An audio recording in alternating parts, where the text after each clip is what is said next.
أعوذ بالله من الشيطان الرجيم.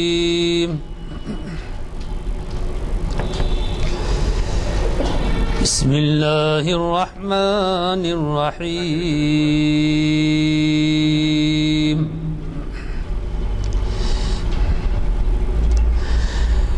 إن الذين قالوا ربنا الله ثم استقاموا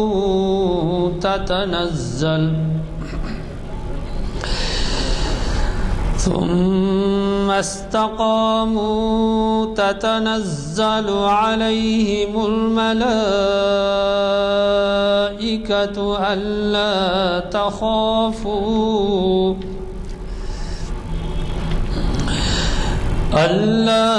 تخافوا ولا تحزنوا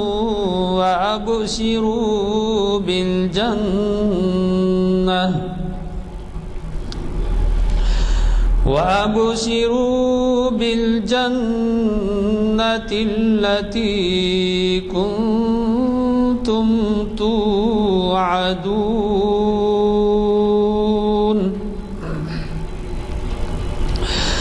نحن أولياؤكم في الحياة الدنيا وفي الآخرة ولكم فيها ما تشتهي أنفسكم ولكم فيها ما تدعون. نزلا من غفور رحيم. صدق اللہ العظیم. ملک کا اور کیا ہے، ہر ایک کا ایک ایک رنگ بتا دیتے ہیں اور کہتے ہیں کہ یہ منت کا طریقہ ہے کہ ان کی منت ہم مانگیں تو اور جا کے یہ کریں تو جو ہے وہ آپ جانتے ہیں. میں زیادہ نہیں بولتا اس وقت کہ مقام ایسا نہیں ہے کہ میں خود ایک طالب علم ہوں ایسے معاملات میں میں اس کے بارے میں زیادہ نہیں کہہ سکتا، لیکن میں عنوان کی اہمیت بتا رہا ہوں کہ عظمت اولیاء اور اشاعت اسلام میں ان کی خدمات. یہ بھی پتہ ہے آپ کو کہ مسلمانوں نے شاید کچھ کم 1000 سال ہندوستان میں حکومت کی، یعنی بادشاہ مسلمان تھے. ان کا طرز حکومت بالکل اسلامی طرز تو نہیں کہہ سکتے، لیکن یہ ہے کہ جو مساوات کا درس ہمارے یہاں ہے وہ برابر ملتا ہے. اور اگر ایسا نہیں ہوتا جیسا کہ آج کل کا خیال ہے گھر واپسی چل رہا ہے، تو کبھی بھی انہوں نے زور زبر سے کام نہیں لیا، جبر نہیں کیا. اگر جبر کرتے تو شاید آج اس دیش میں سارے کے سارے مسلمان ہوتے. تو پھر یہ اسلام پھیلنے کی وجہ کیا ہے؟ یہ اولیاء اللہ ہے. یہ اولیاء اللہ ایسے ہیں کہ جنہوں نے بادشاہت کے حکمرانوں کی ایسی رائے قبول نہیں کی یا ایسی باتیں قبول نہیں کی جو ہمارے اصولوں کے خلاف، اسلامی اصولوں کے خلاف، شریعت کے خلاف پڑتی ہیں. اور اس کا نتیجہ ہے کہ آج جو کچھ بھی آپ دیکھتے ہیں، آپ کو تو اس بات کا علم ہے کہ ہندوستان کے مسلمانوں کی آبادی کتنی ہے. ہندوستان میں مسلمانوں کی آبادی مسلمانوں سے زیادہ ہے. انڈونیشیا ہے اور انڈونیشیا کے بعد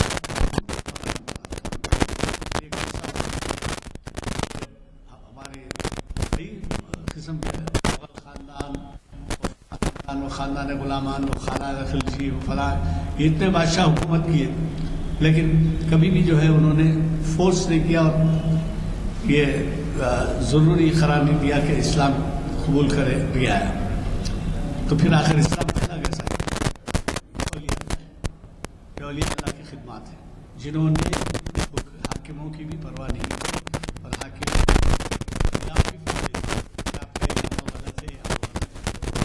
لہذا آج کا عنوان بہت اہم ہے. میں زیادہ نہیں کہوں گا، اب انہی کے زبان سے آپ سنیے. ہماری تاریخ اسلام کی 180ویں نشست آج بتاریخ 21 فروری 2015 عیسوی مطابق حکم جمادی الاول 1436 ہجری بعد اثر منعقد ہو رہی ہے، اور اسے ہمیں جیسے میں نے پہلے کہا ایک نامور اسکالر پروفیسر محمد مصطفیٰ شریف صاحب مخاطب کر رہے ہیں. آپ نے اس سے پہلے بھی ان کو سنا ہوگا. آج مخصوص عنوان سے آپ ان کو سنیں گے اور مجھے یقین ہے کہ ہم اس سے بہت کچھ استفادہ کر سکیں گے. بات یہ ہے کہ ہم سب کو اس بات کا اعتراف کرنا چاہیے کہ ہمیں دینی کتب کے مطالعے کا وقت نہیں ملتا. میں یہ نہیں کہتا کہ کلام مجید نہیں پڑھتے آپ، کلام مجید آپ پڑھتے ہوں گے، مطالعہ کا ضرور تلاوت کرتے ہوں گے، لیکن یہ ہے کہ دینی کتب سے جو استفادہ ہونا چاہیے ان کی جو تعداد شائع ہو رہی ہے اس وقت ملک میں، کئی عنوانات سے، کئی سمجھے خیالات سے، کئی ایسے فرقوں کے بارے میں معلومات ہوتے ہیں، اور تازہ ترین اسلامی دنیا کی کیا کیفیت ہے یہ معلوم ہوتی ہے. ہمارے پاس وقت نہیں ہے پڑھنے کا اور واقف ہے، کوئی اس کی طرف دھیان نہیں ہے، ہمارے نوجوانوں کو دھیان نہیں ہے. البتہ اتنا ضرور ہے کہ اگر کرکٹ میچ ہو تو وہ ہر کوئی مصروفیت چھوڑ دیں گے، دعوتیں چھوڑ دیں گے، تعلیم چھوڑ دیں گے، کالج نہیں جائیں گے، یہ کریں گے، لیکن برابر وہ جو ہے ٹی وی کے سامنے بیٹھیں گے اور دیکھیں گے. ہمارے پاس تو دینی معلومات کے علم کا جو ہے کوئی وہ نہیں. میں اس سے پہلے بھی ایک واقعہ آپ کو سنا چکا ہوں کہ ایک عالم لائبریری میں بیٹھے تھے. ذرا وہاں خاموش بیٹھنے کے لیے بولیں، سنیں آپ. تو ایک عالم کتب خانے میں بیٹھے تھے اور وہ پڑھ رہے تھے، تو ان کو عالم تھے، کئی لوگ مسائل پوچھنے آ جایا کرتے تھے، تو جو ان کو ڈسٹربنس ہوتا تھا اس کی وجہ سے انہوں نے جو ہے ایک طریقہ اختیار کیا کہ لائبریرین کو، کتب خانے کے انچارج کو اس نے کہا کہ دیکھیے اگر کوئی مجھ سے ملنے آئے تو کہنا کہ میں نہیں مل سکتا، 1 گھنٹہ میں لائبریری میں گزارتا ہوں مطالعہ، دارالمطالعہ. ایک صاحب آئے اور ضد کرنے لگے، لڑنے لگے وہ دارالمطالعہ والے سے. تو انہوں نے یہ کہا کہ میں ان کی اجازت نہیں ہے، میں آپ کو اندر جانے کی اجازت نہیں دے سکتا. تو بولے دیکھو تم ذمہ دار ہوں گے، اتنا اہم کام ہے کہ وہ ان کے لیے بہت ضروری ہے بنا ہے. تو خیر مجبوری کے عالم میں جا کے وہ چھیڑا، وہ مطالعے میں غلط تھے. تو جب چھیڑا تو انہوں نے کہا کہ ان سے جا کے جواب دے دو کہ میں علماء کی صحبت میں بیٹھا ہوں، نہیں مل سکتا. یعنی خود کتابوں کو وہ جو ہے علماء سے تعبیر کر رہے ہیں، میں علماء کی صحبت میں بیٹھا ہوں. اب آپ بتائیے یہ مقام کدھر ہے، ہم کدھر ہے؟ ہم ذرا سا سل آ جائے، بچ جائے تو ڈسٹرب ہو جاتے ہیں. ذرا کوئی پکارتے، ذرا کوئی غلط حرکت کرے، ادھر پڑھائی بھی چل رہی ہے، ادھر وہ دھیان بھی ادھر لگا ہوا ہے. تو یہ ہمارے مطالعے کا اللہ کا شکر ہے کہ ہمارے آج تعداد میں مصطفیٰ شریف صاحب کو سننے کے لیے کافی تعداد ہے، اور بھی مزید آتے رہتے ہیں کچھ دیر تک. میں ہمارے مصطفیٰ شریف صاحب سے گزارش کرتا ہوں، آج کے خطیب سے، آج کے مقرر صاحب سے، کہ وہ شہنشین پر تشریف لائیں اور ہمیں اپنے خطاب سے نوازیں. الحمدللہ رب العالمین والصلاة والسلام علی سید الانبیاء والمرسلین وعلی آلہ الطیبین الطاہرین وصحبہ الاکرمین اجمعین ومن تبعہم بإحسان الی یوم الدین. اما بعد فاعوذ باللہ من الشیطان الرجیم. بسم اللہ الرحمن الرحیم. یا ایہا الذین آمنوا اتقوا اللہ وکونوا مع الصادقین. صدق اللہ العلی العظیم وصدق رسولہ النبی الامی الکریم ونحن علی ذلک لمن الشاہدین والشاکرین والحمد للہ رب العالمین. محترمی جناب غلام اذانی ایڈوکیٹ صاحب، معزز سامعین کرام، جیسا کہ آپ جانتے ہیں کہ آج کا عنوان عظمت اولیاء اور ان کی خدمات اشاعت اسلام میں. اس سلسلے میں نے سورہ توبہ کی 119ویں آیت کو موضوع سخن بنایا ہے. سورہ توبہ کی 119ویں آیت ہے، خطاب ہے ایمان والوں سے. یہ خطاب میں حکم اضطراری سمجھیے، استحبابی سمجھیے، یا پھر امر ہے حکم ہے اس کا آپ طے کیجئے کہ کس قسم کا حکم ہے۔ اے ایمان والو، یا ایھا الذین آمنوا، اے ایمان والو، اتقوا اللہ، اللہ سے ڈرتے رہو، وکونوا مع الصادقین، اور سچوں کے ساتھ ہو جاؤ۔ صادقین سے مراد یہاں صالحین ہیں۔ دیکھیے، لکل آیت ظہر و بطن و حد و مطلع، ہر آیت کا ایک ظاہر ہوتا، ایک باطن ہوتا، ایک اس کی حد ہوتی، ایک اس کی مطلع ہوتی۔ ہر زمانے میں اولیاء اللہ اپنے منصب کو نبھاتے رہے، اور یہ اللہ کی سنت ہے کہ لکل قوم ہاد، ہر قوم میں اللہ تعالیٰ ہدایت کے لیے پیغمبر بھیجے، مگر ہم خاتم نبیین علیہ السلام کی امت ہے۔ آپ کی تشریف آوری کے بعد نبوت کا دروازہ بند ہو گیا، کیوں کہ آپ کے ذریعے یہ دین کمال کو پہنچ گیا۔ الیوم اکملت لکم کا مژدہ کسی اور کو نہیں بلکہ ختم مرتبت علیہ السلام کو سنایا گیا، چونکہ قرآن مجید تا قیام قیامت ایک مکمل دستور حیات ہے، اسی لیے اس میں مزید کسی قسم کی اضافے کی ضرورت محسوس نہیں کی گئی۔ تو رب تعالیٰ نے فرمایا الیوم اکملت لکم دینکم واتممت علیکم نعمتی ورضیت لکم الاسلام دینا، مگر چونکہ اللہ کی سنت رہی ہے کہ ہر زمانے میں پیغمبر بھیجے، تو حضور صلی اللہ علیہ وسلم کی تشریف آوری کے بعد، ختم نبوت کے بعد، یہ سلسلہ علماء امت اور اولیاء امت کے حصے میں آیا کہ انہوں نے اس کام کو آگے بڑھایا اور اپنی زندگیاں اس کے لیے وقف کر دی۔ ہم دیکھ رہے ہیں کہ قرون اولیٰ سے عصر حاضر تک، جیسا کہ ابھی آپ نے حضرت سے سماعت فرمایا کہ جہاں بھی اسلامی تحریکیں ترقی پائیں، اس میں بادشاہوں کا کوئی رول نہیں ہے، کوئی رول نہیں ہے، بلکہ بادشاہوں کی وجہ سے تو اسلام کو نقصان پہنچا۔ اکبر صاحب تو دین الہی کا اعلان بھی کر دیے، اگر ہمارے حضرت جد الفسانی نہ ہوتے تو پتہ نہیں ہم کس مذہب میں ہوتے آج۔ تو عرض کرنا یہ ہے کہ اولیاء اللہ کی یہ خدمات ہے، ان کا یہ تصدق ہے کہ جن کی وجہ سے ہم تک اسلام اصلی حالت میں پہنچا، ورنہ یہ تلاطم کے شکار ہو جاتے اور ہم کہیں کے نہیں رہتے۔ دیکھیے، میں صرف بات کروں چونکہ وقت بہت کم ہے، ہندوستان کے تناظر میں بات کر رہا ہوں۔ حضرت فرما رہے تھے کہ کرامت اولیاء ایسے ہوتے ہیں، اس میں اٹھ پٹانگ باتیں ہوتی ہیں، ایسا کچھ نہیں، ذکر نہیں ہے۔ کرامت اولیاء کا ذکر قرآن مجید میں ہے، اولیاء کا ذکر قرآن مجید میں ہے۔ آپ اٹھا کے یہ دیکھیے سورہ کہف میں چند ایمان والے جب اپنی ایمان کو بچانے کے لیے جب غار میں آ گئے تو اللہ تعالیٰ ان کی حفاظت کے لیے شمسی نظام کو بدل دیا، اور جب سورج نکلتا تو کٹتے ہوئے، ڈوبتا ہوتا تو کٹتے ہوئے، حالانکہ غار کے سامنے سے سورج نکلتا، شعاعیں پڑتی تھی، مگر حکم دیا سورج کو کہ یہاں میرے محبوبین آرام کر رہے ہیں، لہٰذا ان کو سورج کی تمازت نہ پہنچے، لہٰذا سورج کو اس کے رخ بدل دیے۔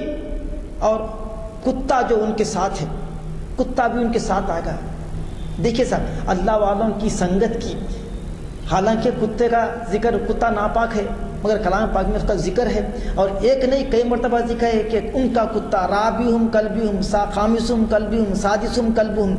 اور پھر اندازہ لگائیے کہ وہ کتا جو دہلیز پہ بیٹھا ہے، اصحاب کہف تو غار میں بیٹھے ہوئے ہیں، اب سامنے والوں کے لیے، گزرنے والوں کے لیے، ان کے دل میں رعب دبدبہ ڈالنے کے لیے ایک تو غار بہت دبدبے کا منظر پیش کرنا، اس کے سامنے کتا بیٹھا ہوا ہے۔ تو یہ قرآن مجید یہ کہہ سکتا تھا کہ وہ غار پر کتا بیٹھا ہوا ہے، مگر انداز دیکھیے، کلبہم باسط ذراعیہ بالوسط، کلبہم باسط ذراعیہ بالوسط، ان کا کتا چوکھٹ پہ ایسے دونوں ہاتھ پھلک یوں بیٹھا ہوا ہے، کلبہم باسط ذراعیہ بالوسط۔ کیا ضرورت تھی اس کی بیان کرنے کی؟ کیونکہ یہ کتے کی سنگت اللہ والوں کے ساتھ ہو گئی تھی، تو اللہ تعالیٰ جہاں جہاں ان کا ذکر کر رہا ہے وہاں اس کتے کا بھی ذکر کر رہا ہے۔ سورہ کہف اٹھا کے دیکھیے، سورہ یوسف میں کیا ہے بتائیے؟ سورہ یوسف پورا سورہ حضرت یوسف السلام کے اطراف گھوم رہا ہے، نہ اس میں شریعت کے کوئی عوامر ہے، نہ کوئی نواہی کی بات ہے، نہ حرام کی بات ہے، نہ حلال کی بات ہے، پورا سورہ حضرت یوسف کے اطراف گھوم رہا ہے۔ ہو گیا حضرت صلی اللہ علیہ وسلم کا واقعہ نمل میں پڑیا، حضرت صلی اللہ علیہ وسلم تشریف فرما ہے، دربار سجا ہوا ہے اور پورے چرین پرین جن انسان سب حاضر ہیں، چونکہ آپ بولیاں جانتے تھے سب کی۔ دیکھیں کہ حدود کہاں ہے، حدود نہیں دکھ رہا تو دور بیٹھا، سرکار میں یہاں ہوں، کہاں گیا تھا تو؟ بولے میں ایسی جگہ سے آیا ہوں، ایسی خبر لے کے آیا ہوں جس کی آپ کو اطلاع نہیں ہے۔ بولے کیا اطلاع؟ کہ ملکہ سبا ہے بلقیس۔ ہاں ٹھیک ہے، تو کیا ہوا کہ وہ اور اس کے پورے لوگ سورج کی پوجا کر رہے ہیں، سورج کو پوج رہے ہیں، تو میں یہ خبر سچ کہہ رہا ہے؟ بولے سچ کہہ رہا ہوں۔ تو آپ نے خط لکھا، وہ تفصیل میں نہیں جاؤں گا، میں خط لکھا اور لکھ کے بلقیس کے پاس پہنچا تو ملکہ سبا نے پوچھا کہ یہ خط تو سلیمان کا ہے، اور سلیمان السلام جو ہے کھلا چیلنج کیے ہیں، دعوت دے رہے ہیں اپنے اسلام کی۔ تو اپنے حواریوں سے وزراء سے مشورہ کیے تو وزراء بولے کہ آپ فکر کی بات نہیں، گھبرانے کی بات نہیں، ہم ایسے تو ہم دیکھ لیں گے۔ تو نہیں بولے یہ ویسا معاملہ نہیں ہے، یہ تو معاملہ کچھ خاص بات دکھ رہا۔ بہرحال حضرت بلقیس نے تحفے تحائف دے کے بھیجے کہ دیکھیں گے یہ واقعی بادشاہ ہے یا نبی ہے، چاہتے کیا ہے، یا میری سلطنت چاہتے ہیں، یا نظر ان کی سلطنت پہ ہے یا مجھ پہ کیا ہے۔ آزمانے کے لیے جو ہے سونے کی اینٹیں، ہیرے جواہرات جب لے کے نکلے تو جہاں صلی اللہ علیہ وسلم فرمایا کہ دیکھو بلقیس کے لوگ آ رہے ہیں، تم جا کر سونے کی سڑک بچھا دو، سونے کی سڑک بچھا دو، چاندی کے سائڈ میں لگا دیے، ہیرے جواہرات یہ لٹے پھر رہے ہیں ان کے یہ غلام، ان کے خدام۔ جب یہ منظر دیکھے بلقیس کے لوگ بولے ہم چند اینٹیں لے کے تحفے میں آئے، یا تو سڑک خود پوری سونے کی بن گئی، تو وہ اینٹا موٹا پھینک دیے، پھینک کے بولے ہم جو ہے بلقیس کی طرف سے آئے ہیں، یہ معروض ہے، تو بولے یہ تحفے تحائف لے جاؤ، ان کو کہو کہ اگر آنا ہے تو آ جائیں، ورنہ میں اگر چڑھائی کروں گا تو پھر حالات کو فیس کرنا پڑے گا۔ چنانچہ اب دیکھیے میں بتا رہا ہوں کہ کرامات کا ذکر قرآن مجید میں ہے، اس کا انکار کیسا کر سکتے ہیں؟ یہ کرامات کا ذکر ہے اور وہ بھی ہمارے نبی کے نہیں، ارے سب پچھلے انبیاء کا ذکر ہے، جو وہ انبیاء جو ہمارے نبی کے مقتدی ہے۔ میرا نبی امام ہے، مقتدی امام کی نبی کی کرامت دیکھیے آپ، مقتدی امام، مقتدی نبی ہے، میرا امام تو نبی ہے، تمام مسجد اقصی میں معراج کے وقت ہوا، تمام انبیاء سب میں کھڑے ہوئے، میرا نبی امام ہے، سب انبیاء مقتدی ہیں، ان مقتدی نبی کے امت کی کرامت کا واقعہ بتا رہا ہوں میں، جس سے پتہ چلتا ہے کہ کرامات کا ذکر قرآن مجید میں ہے۔ بہرحال مختصر یہ کہ بلقیس خود طے کرے کہ چلیں گے، چل کے ملیں گے۔ صلی اللہ علیہ وسلم فرمائے کہ دیکھو بلقیس آ رہے ہیں، بلقیس کا تخت تو تخت طاؤس سب مشہور ہے، 70 گز لمبا، ہیرے جواہرات بہت ہی وزنی، کئی ٹن سونے والا، اس کی جو ہے تعریف اور توصیف کرنے کا یہاں وقت نہیں ہے۔ جب آنے لگے بلقیس تو وہ محلوں کے اندر بہت قفلوں کے اندر بہت رکھ کے چابی بھی رکھ کے 7 کنجیاں لے کے نکلے۔ صلی اللہ علیہ وسلم فرمائے دیکھو بلقیس آ رہے ہیں، تم میں سے کون ہے جو ان کے یہاں پہنچنے سے پہلے تخت آ جانا بلقیس کا؟ تو ایک جن اٹھا، کیا کریں گے سرکار؟ آپ کی نشست برخاست ہونے سے پہلے تخت لا کر رکھوں گا میں۔ وہ تخت ہزاروں میل دور ہے، انہوں ہے شام میں، انہوں ہے یمن میں، بولے آپ حکم دیجئے مجلس برخاست ہونے سے پہلے تخت پیش کر دوں گا۔ تو نہیں، یہ بہت دور بہت دیر ہو جائیں گے۔ اور کوئی حضرت انسان اٹھے جن کا نام تھا آصف برقیہ، اسی کے نام سے آپ کی آصف جہ حکومت ہے، میں آ رہا ہوں پوائنٹ پہ، اسی کے نام سے آصف جہ حکومت ہے۔ آصف برقیہ اٹھے، ہاں تم کیا کریں گے سرکار؟ مجھے حکم دیجئے نظر جھپکنے سے پہلے تخت لا دوں گا، نظر جھپک خبر طرف، آپ کی نظر جھپکنے سے پہلے تخت لا دوں گا، حکم ہے، ٹھیک ہے جائے۔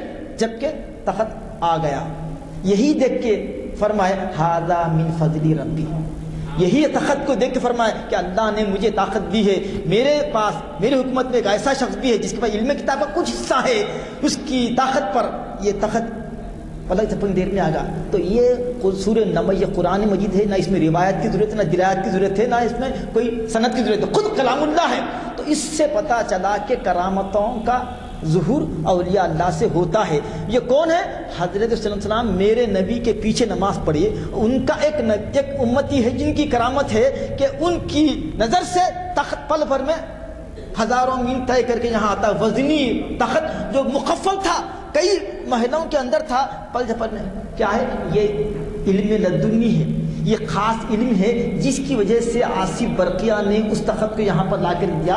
تفاسیر اٹھا کے دیکھے، اس میں کسی قسم کی تعویل کی اور کسی گنجائش نہیں ہے، نہ کوئی متشابہات آیت ہے. تو میں عرض کر رہا تھا کہ اولیاء اللہ کی کرامات حق ہیں. حضرت قمر الدین آصف جاہ اول جب صوبے داری کا اعلان کرنا چاہے، جب مغل سلطنت گر رہی تھی دہلی میں، زوال پذیر تھی، تو انہوں نے سوچا کہ دکن کو بچانا ہے تو اپنی صوبے داری کا اعلان کرنے کا طے فرمائے. مگر دیکھیے ہر زمانے میں بادشاہوں نے اولیاء اللہ کو اپنے ساتھ رکھا، ان کی جو دعائیں لیتے رہے تو ان کی حکومتیں چلتے رہی. حتیٰ کہ بڑے بڑے فقہا بھی اپنی عافیت کے لیے، اپنی سلامتی کے لیے ہمیشہ اولیاء اللہ سے رجوع کرتے تھے. چنانچہ امام اعظم ابو حنیفہ رحمۃ اللہ علیہ دنیا کے امام، فقہ کے امام، آج تک دنیا میں ایسا امام نہیں پیدا ہوا. خیر امام شافعی بھی ہے، امام مالک بھی ہے، امام حنبلی بھی ہے، مگر جیسا استنباط امام اعظم نے کیا ہے وہ کسی اور نے نہیں کیا. اسی لیے امام اعظم سب کے امام فقہ میں کیا فرماتے ہیں کہ لولا سنتان لہلک النعمان، اگر مجھے حضرت امام جعفر کی 2 سالہ خدمت کا موقع نہیں ملتا، 2 سال ان کی خدمت نہیں رہتا تو نعمان ہلاک ہو جاتا. لولا سنتان لہلک النعمان، اگر مجھے حضرت جعفر صادق کے 2 سال کی خدمت کا موقع نہیں ملتا تو نعمان ہلاک ہو جاتا. اب بتائیے پوری دنیا کا امام ہے، وہ پوری دنیا کا امام ہے اور تابعی ہے، مگر ان کا یہ اعلان ہے. تو عرض کرنا یہ ہے کہ ہر دور میں فقہا، علماء، عمراء، رؤساء، بادشاہ اپنے لیے اپنی دعاؤں سلطنت کی بقا کے لیے اولیاء اللہ کی دامن کو تھامے رکھا. اور قرآن میں حکم یہ ہے اے ایمان والو ڈرتے رہو اللہ سے اور سچوں کے ساتھ رہو. تو میں عرض کر رہا تھا کہ حضرت پیران پیر آپ سب واقف ہیں، جن کا ذکر حضرت کر رہے تھے وہ چند دیکھیے متخذ اللہ ولیا جاہلا ولیا، متخذ اللہ جاہلا ولیا، اللہ تعالیٰ کسی جاہل کو نہیں مانتا، اللہ تعالیٰ کسی جاہل کو ولی نہیں مانتا. اب جو سوکال اپنے آپ کو جو ولی کہہ رہے ہیں، صوفیہ کہہ رہے ہیں، دیکھیے ایک زمانہ تھا تصوف تھا، نام نہیں تھا مگر تصوف تھا. اب نام ہے تصوف نہیں. پہلے علم تھا، پہلے پریکٹس تھی، نام نہیں تھا. آج خالی نام ہے مگر پریکٹس نہیں ہے. اب تصوف زمین کے نیچے ہے، یہی تو وجہ ہے. تو سب سے پہلے ابو ہاشم رحمۃ اللہ علیہ پہلے شخص ہیں جن کو اس صدی میں صوفی کہلانے کا ٹائٹل ملا. پہلے صوفی حضرت ابو ہاشم ہیں عوارف المعارف میں جن کا ذکر آیا. تو پہلے زمانے میں صحابہ کرام کے مبارک دور میں آپ کہیں گے کہ صحابہ کے دور میں صوفیہ کیوں نہیں ملتے؟ ہر صحابی صوفی تھے، ہر صحابی صوفی تھا مگر ہر صوفی صحابی نہیں ہو سکتا. صحابی کا ایک ایسا لقب ہے کہ قیامت تک کے اولیاء اختاب آئیں گے، امجاد آئیں گے، اولیاء آئیں گے، صلحاء آئیں گے، شہداء آئیں گے، قیامت تک کوئی صحابی نہیں آئے گا. اسی لیے صحابہ کرام نہیں چاہتے تھے کہ صحابی کا لقب چھوڑ کے اپنے آپ کو صوفی کہلائے یا اپنے آپ کو خطب کہلائے یا جو ہے بزرگ کہلائے. نہیں، صحابی کا شرف ایسا شرف ہے کہ اس کے سامنے تمام القاب ہیچ ہے. تو اسی لیے ہم کو صحابہ کے دور میں یہ لقب کا استعمال نہیں ملتا، مگر بعد کے دور میں یہ لقب، یہ جو ہے صوفی کا لقب، علماء کہتے ہیں کہ صوفی کو صوفی کیوں کہتے ہیں؟ اس واسطے کہ اس کی متعدد وجوہات ہیں. سب صحیح ہے، سب صحیح ہے. صفہ میں چونکہ صحابہ کرام کی بڑی تعداد تھی جن کا نہ کوئی گھر تھا، نہ کوئی مکان تھا، نہ ان کا کوئی گزر بسر تھا، بس دن میں تبلیغ کرتے، گزر بسر کے لیے معاش اختیار کرتے، شام میں حضور سے استفادے کے لیے بس صفہ پہ پڑے رہتے تھے. اسی لیے صفہ پہ وہاں پر رہنے کی وجہ سے آپ کو صوفیہ کہا گا. اہل صفہ سے نام صفہ آیا. نمبر 1، چونکہ صوفیہ کرام اکثر لباس سادہ سیدھا اون کا، صوف کا لباس پہنتے تھے، اس نسبت سے ان کو صوفی کہا گیا. تیسری وجہ یہ ہے صفا یصفو، چونکہ ان کے دل میں غیر اللہ کی محبت نہیں ہوتی، ان کا جینا مرنا، ان کا مشن کیا ہے؟ قل ان صلاتی و نسکی و محیایا و مماتی للہ رب العالمین. صوفیہ کرام کا مشن کیا ہے؟ وہ جیتے ہیں تو اللہ کے لیے، مرتے ہیں تو اللہ کے لیے، دیکھتے ہیں تو حق دیکھتے، حق بولتے اور حق سنتے، اس کے علاوہ کوئی اور نہیں. توحید کے متوالے تو صوفیہ کرام ہیں، توحید کا سبق تو ان کے پاس ہے. حضرت جنید بغدادی رحمۃ اللہ علیہ کا واقعہ، چونکہ وقت بہت کم ہے اسی لیے بات بہت طویل ہے، سن لیجئے. جنید بغدادی کے بارے میں ان کا نام ہے سید الطائفہ. سید الطائفہ تو صوفیہ کا سردار، 3 صدی ہجری کیا. ایک واقعہ انہوں نے لکھا کہ ایک خانقاہ میں ایک بزرگ اپنے مریدین کو توجہ دیتے تھے، درس دیتے تھے، ذکر مراقبے کی تعلیم دیتے تھے۔ ایک مرتبہ دیکھے کہ ایک نوجوان حضرت کے ہاتھ پہ بیعت کیا اور چند ہی دنوں میں ان کی ناک کا بال بن گیا۔ حضرت اس کے پوچھ چاہنے لگے اور پوچھتے کہ فلاں شخص کہاں ہے کہاں ہے کہاں ہے؟ تو پرانے مریدین تھے، ان کو تشویش ہوئی کہ ہم تو حضرت کی خدمت میں سالہ سال سے ہیں، مگر ہمارے وہ توجہ نہیں ملی جو نوجوان کی مل رہی۔ تو چونکہ مرشد یا جو رہنما ہوتا ہے، رہبر ہوتا ہے، وہ روحانی باپ ہوتا، وہ بڑا نباز بھی ہوتا، صوفی نباز ہوتا، وہ اپنے مریدین کی اس بے چینی کو، اضطراب کو سمجھ گئے۔ بولے ٹھیک ہے میاں، آئندہ جب نشست جمے گی تو تم کیا کرنا، ہر ایک کے ہاتھ میں ایک کبوتر اور ایک چھری دے دینا، اپنے خاص غلام سے کہے جب نشست ہوں گی، آئندہ قائم ہوں گی تو ایک چھری ایک کبوتر دے دینا اور سب کے لیے یہ تقسیم کرنا۔ چنانچہ دوسری نشست جب قائم ہوئی تو حضرت کا جو خاص خادم تھا، سب کے ہاتھ میں ایک چھری اور ایک کبوتر۔ بولے کیا بات ہے؟ بولے حضرت کا حکم ہے، لیجیے پکڑ۔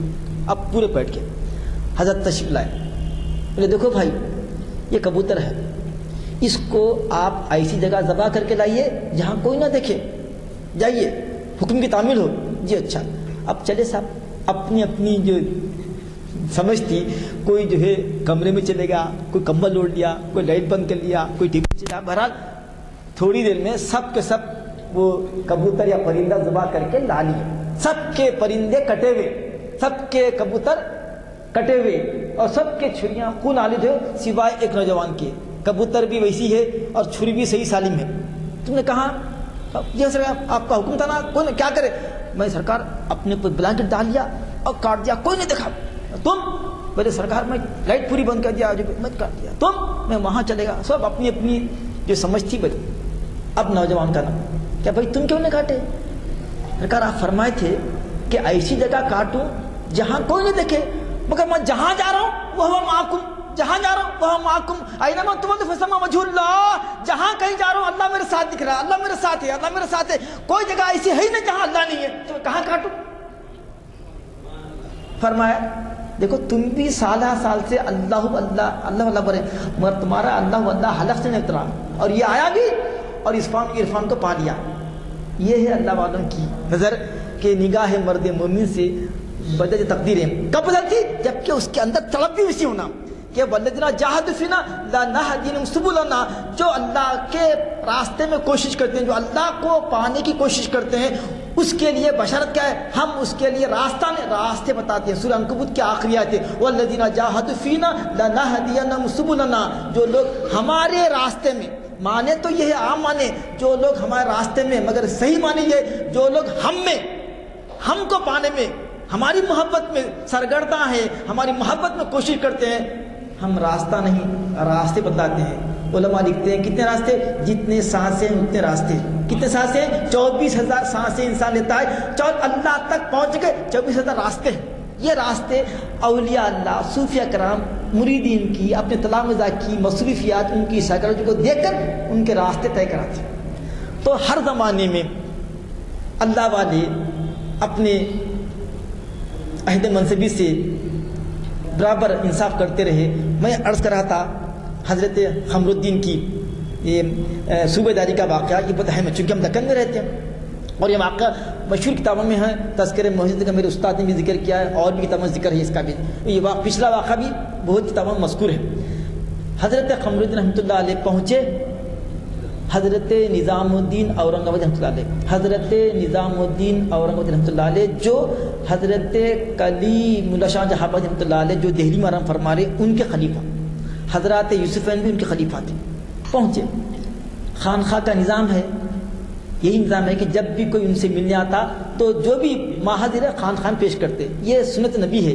ہمارے گھر میں بھی مہمان آتے ہیں تو ہم پیچھے دستر ہے تو بند کر دیتے، اور پانی پیتے تو روک دیتے، چائے پیتے کیا، پانی پیتے کیا، یہ پوچھتے ہم لوگ۔ اولیاء اللہ کا طریقہ یہ نہیں ہے، اولیاء اللہ جو کچھ پہلے پیش کرتے بعد میں بات کرتے۔ حضرت ابراہیم علیہ السلام کے پاس جب فرشتے جب آئے تو آپ سمجھے کوئی انسان کو مہمان ملنے آئے، بات نہیں کرے، فوری گئے، وہ جاء بعجل حنیذ، فوری گئے بچڑا کاٹے لا کے رکھ دیے. یہ نہیں پوچھے کہ آپ کھاتے کیا, کب کھائے کھانا نہیں, جا کے بچڑا ذبح کر دیا, تل کے بھن کے, وجاء بعجل حنیذ, لیجیے کھائیے نا. تو ان کے ہاتھ جب نہیں پہنچے, بولے کیا بات ہے؟ تو بولے ہم کھانے کھلانے والے نہیں ہیں, ہم تو آپ کے لیے ایک خوشخبری لے کے آئے اور ایک وارننگ لے کے آئے. خوشخبری یہ کہ آپ کو لڑکا تو ہونے والا ہے, وارننگ یہ ہے کہ قوم لوط پر ہم عذاب بھیجنے کے لیے ہم کو بھیجا گیا ہے, ہم فرشتے, ہم کھاتے پیتے نہیں. دیکھا آپ نے اسوہ ابراہیمی, آپ یہ نہیں پوچھے مہمان سے آپ کہاں سے آ رہے ہیں, آپ کھاتے کیا, آپ نہیں کھاتے کیا, ہم کیا پیتے مہمان سے, چائے پیتے کیا, آپ نے بولتا چائے پیتے, بلکہ کوئی نہیں بولتا. نہیں پوچھنا نہ پوچھنا, کھانا کھاتے کیا تو مطلب نہیں پوچھنا, نہیں ارادہ نہیں آپ کا. اگر آپ کی نیت اچھی ہے, مہمان کا اکرام ہے, پہلے رکھ دینا. مہمان کو زبردستی اگر نکل بھی رہا تو مہمان خوشی خوشی کھاتا ہے. شریف صاحب کی کیا اخلاق ہے, کیا کھلا کے چھوڑے نہیں بھی, تو دل خوش کرنا. اچھے اخلاق کی علامت یہ ہے کہ جب مہمان آپ سے مل کے جائے تو خوش ہو کے جائے, خوش ہو کے جائے, یہ اچھے اخلاق کی. چنانچہ خانخائی نظام کے آداب ہے, گرما ہو تو ٹھنڈا پیش کرو, ٹھنڈا ہو تو گرم پیش کرو. چنانچہ حضرت اورنگ آبادی خانخواہ میں جب تشریف لائے قمر الدین, چونکہ یہاں کے گورنر تھے, کمانڈر تھے, کمانڈر جنرل تھے, تو آپ نے فرمایا کہ میاں صاحب کی ضیافت کرو. چنانچہ روٹیاں دال وال جو بھی تھی خانخواہی جو ضیافت ہوتی لا کر دی. اب قمر صاحب کھانے لگے, 1 2 3 کھائے, بس نہیں, یہ بھی آداب دعوت ہے مہمان کا.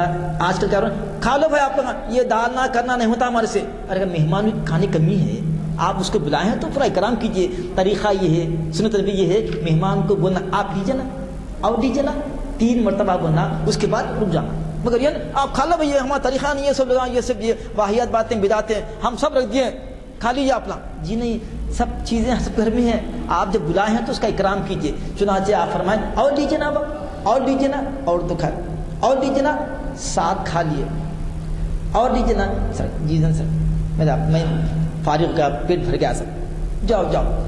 چشم نبوت تو بہت بڑی بات ہے. ان کے ادنا قمر الدین کا زمانہ کون سا ہے, آج سے 2 سال پہلے کا ہے, 2 سال پہلے کا ہے. اس زمانے کا ایک ولی فرما رہا ہے, جاؤ تمہارے خاندان میں 7 بادشاہ ہوں گے, جاؤ. کتنے روٹی کھائے آپ, 7, جائیے. 8 کھاتے 8 ہوتے, 7 کھائے 7. یہ واقعہ مذکور ہے, لکھے ہوا ہے. تو اللہ تعالیٰ جب مومن نوافل کے ذریعے, مجاہدوں کے ذریعے جب وہ منزل طے کرتا ہے تو اس کے اوپر الہامات کے دروازے کھلتے. حضرت بندر نواز فرماتے ہیں, پہلے مجاہدہ ہے, پھر مراقبہ ہے, پھر مشاہدہ ہے. ہم مجاہدہ بھی نہ کریں, مراقبہ نہ کریں, مشاہدے کی بات کریں جو غلط ہے. پہلے مجاہدہ, پھر مراقبہ, اس کے بعد مشاہدہ. دیکھو غیب کے باتیں اللہ تعالیٰ فَأَلْهَمَهَا فُجُورَهَا وَتَقْوَاهَا قَدْ أَفْلَحَ مَنْ زَكَّاهَا وَقَدْ خَابَ مَنْ دَسَّاهَا. آپ کی یہ بصارت ہے, یہ بصارت کو پاک کرو تو پھر یہ دل کی بصیرت, دل کی آنکھ کھلتی جو کل کے آنے والے حالات کو آج دیکھتی. 20 واقعات تاریخ میں آپ درج ہے, پڑھ لیجیے. تو میں عرض کر رہا تھا کہ اولیاء اللہ کی کرامات, اولیاء اللہ کی تصرفات اپنی جگہ مسلم ہے. آج کے اس دور میں ہم لفظ ولی کا نام سنتے ہی ہم جو ہے محفل سے اٹھ جا رہے, کرامتیں نہیں مانتے, اولیاء. یہ کیا ہے, اسلام کے خلاف روحانی نظام کو ڈھانے کی یہ یہودی سازش ہے. یاد رکھو, کسی بھی دین کی جو اصل ہے, چاہے وہ ہندوازم ہو, وہ سکھزم ہو, چاہے کرسچنٹی, اس کی اصل روح ہے, روحانی نظام ہے. روحانی نظام اگر نکال دیے تو پھر یہ اٹھک بیٹھک کچھ کام کی نہیں آتی. تو اسلام کے دین کے 3 اہم رکن ہیں, اسلام, ایمان, احسان. اسلام ایمان کی بات تو کر رہے ہیں, احسان کی بات بھی تو کرو نا. حدیث سے احسان, حدیث جبرائیل بھی کہلاتی ہے. آج کے دور میں عرب دنیا میں جو ہے سلفیت کا زور ہے, تو ان کے سرٹیفکیٹ کی ہم کو ضرورت نہیں ہے. آپ کو دیکھو, آپ کے سامنے حدیث کیا ہے, حدیث جبرائیل صحیح حدیث ہے, جس میں واضح طور پہ کہا گیا ہے کہ حضرت جو سلام تشریف لائے, حضور کے ساتھ بیٹھے, سوالات کیے, اسلام کیا ہے, ایمان کیا ہے, پھر دریافت کیے, سرکار یہ فرمائیے احسان کیا ہے. تو آپ نے فرمایا احسان یہ ہے کہ انت عبد اللہ کا انک ترا, کہ اللہ کی بات ایسے کرنا جیسا کہ تم دیکھ رہے ہیں اللہ. اگر یہ نہیں ہو سکے تو کم سے کم یہ تو یقین کر لو, یہ تو بات مسلمات میں سے, کہ اللہ ہم کو دکھ رہا ہے. یہ پہلی منزل ہے. یہ منزل پہ یہ جب جم جاتا ہے یقین کہ اللہ ہم کو دکھ رہا ہے, تو اس کے بعد پھر اللہ کو ہم دیکھنے کی منزل آتی ہے. تو بندہ نواز فرماتے ہیں, پہلے مراقبے میں بندہ یہ ذہن جماتا. وَهُوَ مَعَكُمْ أَيْنَمَا كُنْتُمْ وَهُوَ مَعَكُمْ أَيْنَمَا كُنْتُمْ, وہ تمہارے ساتھ ہے جہاں کہیں ہو, وہ تمہارے ساتھ ہے جہاں کہیں ہو. أَيْنَمَا تُوَلُّوا فَثَمَّ وَجْهُ اللَّهِ, جدھر پھیرو چہرہ اللہ ہے, جدھر پھیرو چاہے مشرق مغرب اسی کا ہے. تو پھر یہ یقین اگر ہر ایک کی دل بیٹھ گیا, حضور قلب اگر کسی کو میسر ہوگا اور استحضار کی دولت نصیب ہو گئی تو وہ معرفت کے درجے کو پہنچ گیا. آپ بتائیے, نمازیں تو ہم پڑھتے ہیں, عبادت تو کرتے ہیں, مگر بتائیے کہ استحضار کتنا ہے. فقہاء کرام آپ کے ظاہر پہ فتویٰ لگاتے کہ نماز ایسی پڑھنا, رکعت ایسی پڑھنا, سجدہ ایسا کرنا, یہ ظاہری افعال پہ فتویٰ لگاتے. مگر اللہ والے کیا فرماتے, لا صلاۃ الا بحضور القلب, تمہاری نماز حضور قلب کے بغیر ہوتی ہی نہیں. اس کی تائید قد افلح المؤمنون الذین هم فی صلاتهم خاشعون, کہ کامیاب ہر نمازی نہیں ہے, کامیاب ہر نمازی نہیں ہے, کامیاب وہ نمازی ہے جس کے اعضاء خشوع کا مظہر ہو, جس کا دل خضوع سے جھکا ہوا ہو, اللہ کی یاد میں جھکا ہوا. ہم نماز پڑھتے اکثر پوچھتے ایڈی صاحب رکعت بنتے وسوسے سے آتے, ایسے وسوسے آ رہے ہیں, میں نماز چھوڑی دیا صاحب, نماز پڑھتا ہی نہیں. کیوں کہ نماز وسوسے سے آ رہے ہیں. ایک بچہ بڑا دبئی سے سوال کیا, صاحب وسوسے اتنے ہیں, دل چاہ رہا ہے کہ میں اوپر سے کود کے اپنے کو مار ڈالوں, خودکشی کر لوں. بولا آپ کو وسوسے آ رہے ہیں, مبارک. بولا ارے کیا صاحب میں پریشان ہوں. بولا مبارک. کیوں؟ جہاں مال ہوتا ہے وہیں چوری ہوتی, جہاں مال ہے وہیں چوری ہوتی, جہاں ایمان ہے وہیں شیطان ڈاکے ڈالتا. یہ وسوسے اصل میں ایمان ہونے کی علامت ہے. اگر وسوسے نہ آتے تو آپ سے فرشتے مصافحہ کرتے, فرشتوں کو آپ دیکھتے, آپ فرشتوں سے ملاقات کرتے. اسی لیے یہ نورانی مخلوق کو چھپا دیا گیا ہے تاکہ تم کو آگے کی منزل طے کرنا ہے. تو وسوسے آنا بری بات نہیں ہے. وسوسے سے کون بچا؟ وسوسوں سے سب متاثر ہے, چاہے وہ اولیاء اللہ ہو, عوام ہو کہ خواص ہو. جتنا بڑا مرتبہ ہے اتنی زیادہ وسوسے. اسی لیے حضرت نظام الدین رحمۃ اللہ فرماتے ہیں, بابا دل کا کام سوچنا ہے, دل کا کام ہی سوچنا ہے. اس سوچ کو اللہ کی سوچ سے کاٹو, اس سوچ کو اللہ کی سوچ سے کاٹو. کیسا؟ ہمارے سلسلے نقشبندیہ میں ذکر بھی ہوتا ہے تو حضرت مرزا لطفی ثانی رحمۃ اللہ علیہ بولے کھانا کھانے کی دعا بھی آواز سے پڑھنا یہ بھی ریاکاری میں ہے. لہٰذا ہم ذکر خفی کو ذکر جلی پر ترجیح دیتے ہیں. ذکر خفی کا مرکز قلب ہے. اللہ اللہ اللہ اللہ اللہ اللہ. شہر کی بہت بڑی بزرگ ہوتی حضرت محدث رحمۃ اللہ علیہ, جن کی مالک العرا کتاب وجاہت المصابی آپ سب کو جو ہے معلوم ہے کہ پوری دنیا میں اس کا ڈنکا ہے. حضرت کا انتقال ہوگا, ڈاکٹر ابو الحسن صدیق رحمۃ اللہ علیہ وہ بھی اللہ کو پیارے ہو گئے. جب دیکھے تو یہ اعلان کرنے میں تردد محسوس کر رہے ہیں کہ میں اعلان کیسا کروں, آزاد جواب دے دیے مگر دل ان کا چل رہا ہے, کیسا کرنا ہے. حضرت کے صاحبزادے فرمایا البرکات, نہیں ڈاکٹر صاحب اعلان کر دیجیے انتقال کا, اعلان کر دیجیے. وہ چلتا دل اس بات پہ کہ اللہ کا ذکر کثرت سے کرتے تھے, یہ تو ان کا اتنا وصال ہو گیا مگر دل ابھی بھی جاری ہے. دیکھیے حالت سکرات میں آپ کو کچھ سوچتا نہیں, آپ بکتے بلکہ آپ کو ہوش حواس, چونکہ کنیکشن آدھا ٹوٹ جاتا دنیا سے, آخرت سے ٹوٹ جاتا. ایسے منظر جہاں نیک آدمی ہے تو اس کو وہ اچھے مناظر دکھتے, اور کوئی گناہ گار ہے تو اس کو منظر دکھتا, تو اس کے عالم میں بوکھڑ شکار ہوتا. ایسے وقت میں اگر دل کو عادت ڈالے اللہ اللہ اللہ اللہ تو لاکھ تکلیف میں ہو. نقشبندی اصول ہے دست بکار و دل بیار, یہ ہاتھ دے دو دنیا کو, دل دے دو اللہ کو. یوم لا ينفع مال ولا بنون الا من اتى الله بقلب سلیم. قیامت کے دن نہ مال کام آئے گا نہ تمہاری اولاد کام آئے گی, بلکہ قلب سلیم جو لے کے گئے تھے وہ قلب سلیم کام آئے گا. تو عرض یہ ہے کہ جو ہے اللہ تعالیٰ اپنے بندوں کی رہنمائی کے لیے ہر دور میں جو ہے اولیاء اللہ کو بھیجا ہے اور اس کا حکم بھی دیا ہے. آج کا نوجوان کہہ رہا علیہ صلی اللہ بکافی نبدا, ہمارے لیے اللہ کافی ہے, اللہ کافی ہے. علیہ صلی اللہ بکافی نبدا, یقیناً اللہ کافی. مگر وہی اللہ کا یہ بھی تو حکم پڑھ لو. کیا؟ سورہ مائدہ کی آیت ہے یا ایھا الذین آمنوا وابتغوا واتقوا اللہ. پھر وہی بات ہے اتقوا اللہ, یا ایھا الذین آمنوا اتقوا اللہ وابتغوا الیہ الوسیلہ وجاہدوا فی سبیلہ لعلکم تفلحون. سورہ مائدہ کی آیت ہے. خطاب کس سے؟ خطاب کس سے؟ ایمان والوں سے ہے, ایمان والوں سے. ارے یہ کفار یہ منافقین تو چھوڑو, یہ تو درک جہنم ہے. اب خطاب تمہارا ایمان بچاؤ. تم اگر چاہتے ہیں اللہ تک پہنچنا وسیلے سے آؤ، وسیلہ تلاش کرو، وابتغوا الیہ الوسیلہ، وسیلہ تلاش کرو۔ حضرت شاہ ولی رحمۃ اللہ علیہ، جن کو تمام مسالک کے لوگ اپنا امام مانتے ہیں، یہ بھی ان کی کرامت ہے، حالانکہ وہ مسلک نقشبندی، وہ چشتی، تمام سلاسل کے جامع ہیں، اور ان کا فیض اب بھی جاری ہے۔ ان کے تصوف میں کتابات ہے، حجات حرمین دیکھیے، قول جلیل دیکھیے، کتنے باتیں۔ حضرت فرماتے ہیں یہاں اس آیت میں، یا ایھا آمنوا اتقوا اللہ، اے ایمان والو ڈرتے رہو اللہ سے۔ تقوی میں سارے نیک اعمال آ گئے، وابتغوا الیہ الوسیلہ، پھر بول رہے ہیں اس تک پہنچنے کے لیے نیک اعمال کا وسیلہ تو ڈھونڈو، اور مجاہدہ کرتے رہو، کوشش کرتے رہو تاکہ تم کامیاب ہو۔ یقیناً یہ ظاہری معنی تو ہے، وابتغوا الیہ الوسیلہ سے مراد نیک اعمال ہے۔ وہ شاہ ولی اللہ کا علم زیادہ ہے، میرا علم زیادہ ہے، آپ کا علم زیادہ، ہم کا علم زیادہ ہے۔ ارے وہ شاہ ولی اللہ جن کو دنیا عرب بھی مانتی ہے، ان کی جو کتاب ہے حجت البالغہ، پورے ہندوستان کا سر اونچا کر دی۔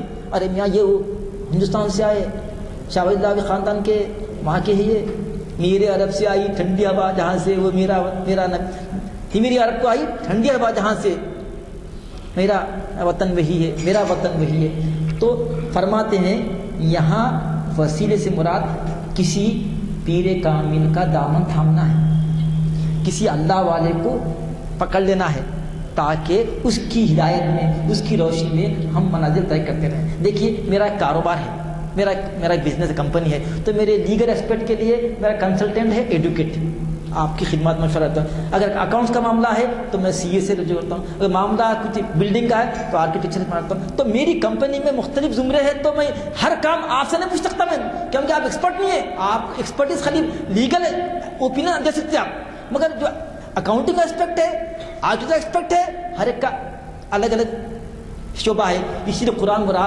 فَاسْأَلُوا أَهْلَ الذِّكْرِ إِن كُنتُمْ لَا تَعْلَمُونَ، ایکسپرٹ سے پوچھو اگر تم کو نہیں معلوم ہے کوئی چیز، ایکسپرٹ سے پوچھ لو۔ ایکسپرٹ کون ہے تمہارا؟ کہ جیسا یہاں لیگل اسپیکٹ کے لیے آپ، اکاؤنٹس کے لیے آپ، بلڈنگ کے لیے آپ، ایسے ہی روحانی دنیا کے لیے، یہ دنیا ختم ہونے والی ہے، بزنس ختم ہونے والا، فانی دنیا کے لیے تو آپ کا 1 سے 4 کنسلٹنٹ ہے، حتیٰ کہ سڑنے والے جسم میں اگر آپ کا درد، جوٹوں میں درد ہوا تو بجائے آرتھوپیڈک کے بجائے اگر آپ گئے کارڈیولوجسٹ کے پاس تو یہاں کیوں آئیں گے؟ یہ تو آرتھوپیڈک کیس ہے، جو ہے ادے پرکاش دواخانہ وہاں جائیے۔ اگر آنکھ میں تکلیف ہے تو اگر آپ گئے آرتھوپیڈک پر لگے تو ENT کیس ہے، ہمارا کیس نہیں ہے۔ ایسے ہی جب آپ کے جسم کے لیے، سڑنے گلنے والے جسم کے لیے کنسلٹنٹ ہے، آپ کے جو مشیران ہے، تو وہ زندگی جس میں موت نہیں ہے، بقائی بقا ہے، وہاں فنا نہیں ہے، تو ویسی پرپیچول، ویسی امورٹل لائف کے لیے آپ کو کوئی گائیڈ نہیں چاہیے، کوئی رہنما چاہیے آپ کو۔ قرآن پڑھتے، ارے قرآن یضل بھی کثیر ویہدی بھی کثیرا، کئی لوگ قرآن پڑھ کے گمراہ ہو گئے بھائی، کئی لوگ قرآن پڑھ کے گمراہ ہو گئے۔ یہی قرآن کتنوں کو ہدایت دیا اور بہتوں کو گمراہ بھی کیا ہے۔ تو قرآن سمجھنے کے لیے قرآن کا پہلا چیپٹر سن لو، میں اپنی بات تو ختم کر رہا ہوں کہ ان کی بات ختم۔ قرآن میں سورہ فاتحہ کی پوزیشن کیا ہے؟ وہ پریمبل ہے، وہ پریفیس ہے، وہ فارورڈ ہے قرآن مجید کا، جس کے بارے میں قرآن خود بتا رہا ہے کہ یہ سورہ کیا ہے؟ وَلَقَدْ آتَيْنَاكَ سَبْعًا مِّنَ الْمَثَانِي وَالْقُرْآنِ الْعَظِيمِ، اے نبی ہم نے آپ کو سورہ فاتحہ دیا، یہ الگ ذکر کریں، ہم نے آپ کو سورہ فاتحہ اور قرآن مجید دیا۔ کیا مطلب؟ ایک پلڑے میں سورہ فاتحہ کو رکھ دو اور دوسرے پلڑے میں 113 سوروں کو رکھ دو تو سورہ فاتحہ کا پلڑا وزنی ہو کے 113 اڑنے لگیں گے، یہ فضیلت ہے۔ اسی وجہ سے اس کو ہر نماز میں پڑھنے کا حکم ہے۔ کیوں؟ کہ اس میں ایسنس کیا ہے؟ سنیے ایسنس۔ الحمدللہ رب العالمین الرحمن الرحیم مالک یوم الدین۔ دعا مانگنے کے آداب خود رب تعالیٰ فرمانے، دینے والا خود بتا رہا کہ مجھ سے ایسا مانگو، دینے والا اس کا کرم والا کرم، دینے والا خود بتا رہا کہ تم ایسا مانگو، کہ تعریف کرو، پہلے میری تسبیح، میری تحمید بیان کرو، پھر اپنی بات کو پیش کرو۔ تو مانگنے سے پہلے پھر اپنی بندگی کا اظہار کرے، ایاک نعبد و ایاک نستعین۔ بندہ نماز فرماتے ہیں، دیکھو پہلے ذکر نعبد کا ہے، بعد میں ذکر نستعین کا ہے، نعبد بعد میں نہیں ہے، نعبد پہلے، یعنی پہلے بندگی کا اظہار کرو، نعبد بولے پہلے، اے اللہ ہم تیری عبادت کرتے ہیں، ہاں پھر نستعین تجھی سے مدد چاہتے ہیں، ٹھیک ہے، مگر ہم نعبد کو چھوڑ دیے، نستعین بول رہے ہیں۔ تو فرماتے بندہ نماز نعبدو وسیلہ ہے، نستعین منزل ہے، وسیلے کے بغیر منزل تک نہیں پہنچ سکتی، یہ بندہ نواز کی تعلیمات ہے۔ پھر فرما رہے ہیں اب سنیے الحمد للہ العالمین نستعین بول کے، اب مقصد کیا ہے؟ بولے اب مانگو۔ ہم اگر مانگنے کے لیے ہم کو آزادی دیتی ہم وہی مانگتے تھے، بیوی بچے بنگلے گھوڑا گاڑی۔ اللہ تعالیٰ کا کرم ہوا، ارے بیوقوف مانگنا تو ایک کام کرے، نادان، اہدنا الصراط المستقیم مانگ، اہدنا الصراط المستقیم، اے اللہ چلا ہم کو یا بتا ہم کو سیدھا راستہ۔ پھر کرم والا کرم یہ ہوا، پھر بتایا کون سا راستہ؟ انعمت علیہم صراط الذین انعمت علیہم، ان لوگوں کا راستہ ہے اللہ جن پر تو نے اپنا انعام کیا، اکرام کیا، احسان کیا، ان کا راستہ۔ تو پھر بتا دیے یہ لوگ کہاں ہیں؟ معلوم بتاتا ہوں، سورہ نساء میں جاؤ 69 آیت، وَمَن يُطِعِ اللَّهَ وَرَسُولَهُ، انعام یافتہ کون ہیں؟ جن کے راستے پہ چلنے کی دعا مانگ رہے ہیں آپ، کون ہے وہ؟ پتا دیکھو، وَمَن يُطِعِ اللَّهَ وَالرَّسُولَ فَأُولَٰئِكَ مَعَ الَّذِينَ أَنْعَمَ اللَّهُ عَلَيْهِم مِّنَ النَّبِيِّينَ وَالصِّدِّيقِينَ وَالشُّهَدَاءِ وَالصَّالِحِينَ وَحَسُنَ أُولَٰئِكَ رَفِيقًا۔ دین تھا عرش پر لائے انبیاء، تصدیق کرے صدیقین، اپنا خون دے کے بچائے شہداء، اور اپنی جان دے کے پھیلائے اولیاء۔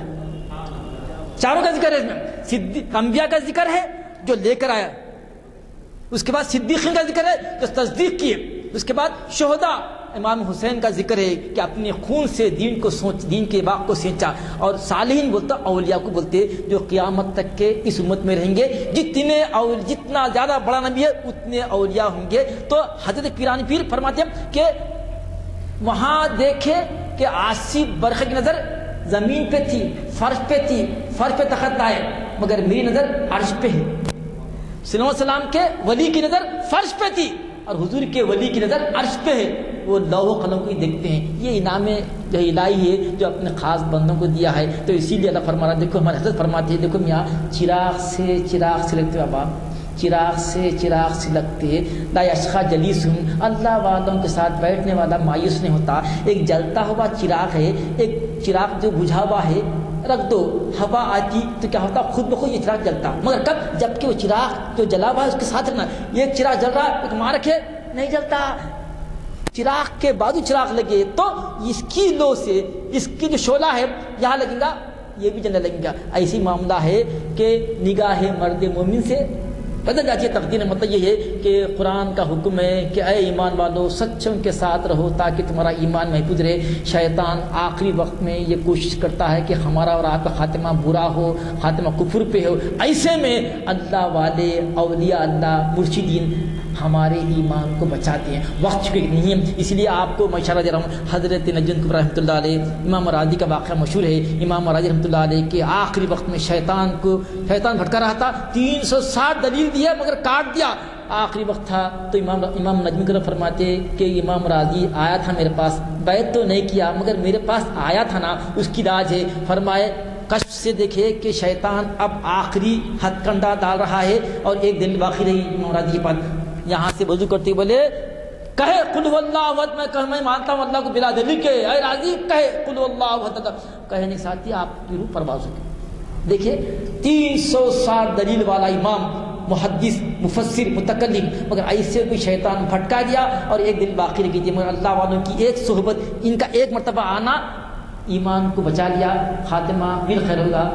تو معلوم ہوا اولیاء اللہ ہمارے لیے بڑی نعمت ہے۔ ہم کو چاہیے کہ مسجد میں فرماتے ہیں اولیاء اللہ سے محبت رکھنا خاتمہ بالخیر کی علامت ہے، اور جو ان کے بارے میں برا خیال رکھتے ہیں ان کا خاتمہ برا ہوتا ہے۔ اللہم اہدنا الصراط المستقیم، نبینا والصدیقین والشہداء والصالحین وحسن اولئک رفیقا، وصلی اللہ تعالی علی خیر خلقہ ونور عرشہ سیدنا محمد وعلی آلہ وصحبہ اجمعین، الحمد للہ رب العالمین۔ اس میں کچھ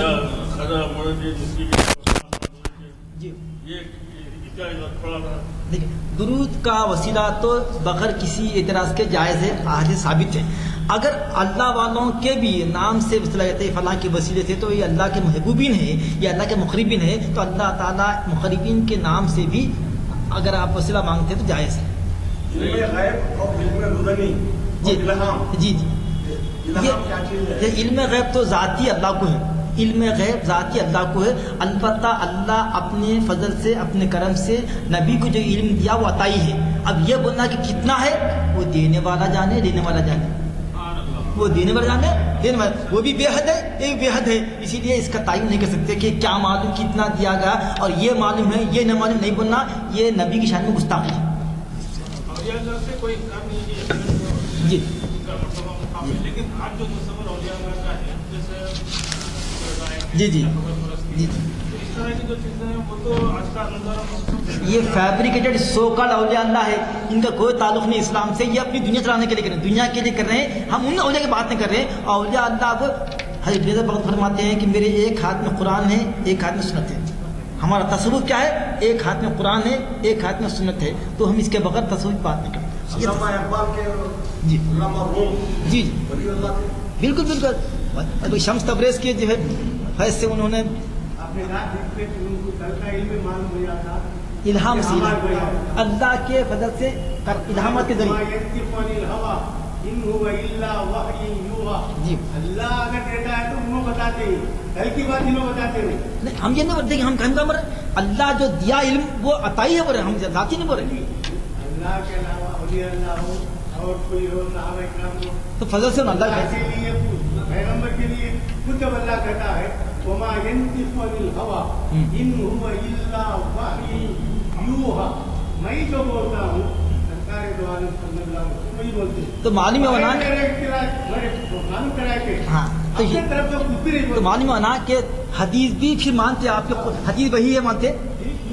ہاں یہ مانے تو بس ہے کہ جیسا قرآن جو ہے یہ جلی ہے، حدیث بھی وہی ہے مگر وہی خفی ہے اور ہم اس پر ایمان بھی یہ ہمارا مطلب اس پہ یقین ہے. حضرت عمر کے زمانے میں جب خاص سالے میں تھی بارش کی دعا کر رہے تھے تو انہوں نے دوسرے حضرت کا وسیلہ نہیں لیا، حضرت عباس کا وسیلہ لیا. جی یہ کیوں؟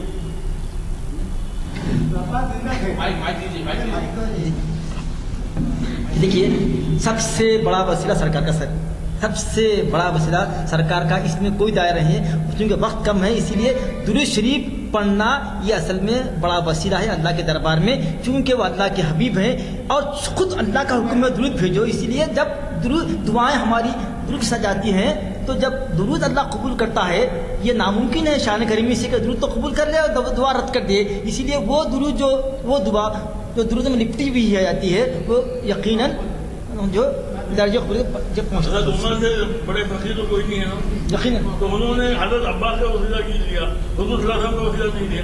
آپ بتا رہے ہیں ابھی بتائیے کہ آپ کی حیات شریفہ میں آپ دیکھیے حضور کی حیات شریفہ میں یہ بتائیے کہ عمر کو زمانہ کا بچہ مجھے یقین ہے کہ ہمارے معیار کو دیکھتے ہوئے اور تجسس کو دیکھتے ہوئے آج کے مقرر صاحب ہمیں اگلے نشستوں سے بھی اپنے خطاب سے سرفراز فرمائیں گے. ہمیں موقع رہے گا، ان کو اندازہ ہوا ہوگا کہ یہاں پر ایسے حضرات جو علم کے پیاسے ہیں اور توضیحات چاہتے ہیں اور اس کے مذاکرے چاہتے ہیں، ان کی کوئی کمی نہیں ہے، پوری کرسیاں بھری ہوئی ہیں. مجھے خوشی ہے کہ آج آپ نے ہمیں وقت دیا اور آپ کو اتنا بڑا عہدہ دائرۃ المعارف کا ڈائریکٹر جو بنایا گیا، آج اندازہ ہو رہا ہے کہ وہ صرف کوئی ایسی ویسی راستوں سے جیسے سفارش ہوتی ہے یا دباؤ ہوتا ہے یا کچھ ہوتا ہے، بلکہ اس وجہ سے کہ آپ کی صلاحیتوں کی وجہ سے آپ کو اس اعلیٰ معیار کے عہدے پر منتخب کیا گیا ہے. مجھے یقین ہے کہ ہمارے حضرات یہ بات کو مانیں گے کہ نہ صرف یہ کہ ان کے دل میں کچھ پیاس تھی وہ بجھانے کے لیے بھی انہوں نے سوالات کیے، لیکن اس کے ساتھ ساتھ انہوں نے اس کا بھی ثبوت دیا کہ ان کا بھی معیار علم کا کچھ کم نہیں ہے اور وہ جو ہے ایسے جسے انگریزی میں کہتے ہیں آبزرویشنس، تو آبزرویشنس یا رائے وہ اپنی رکھے ہیں. حالانکہ یہ سوال جواب کے سیشن میں سے سوال ہوتے ہیں اور جواب تو مجھے خوشی ہے. اور چونکہ اب اگلے اعلانیے جو ہے آپ کے پاس موجود ہیں، اس میں کیا ذکر کروں میں آج کہ حاضرین کی موجودگی میں ہو رہی ہے کہ پروفیسر راشد نسیم صاحب بھی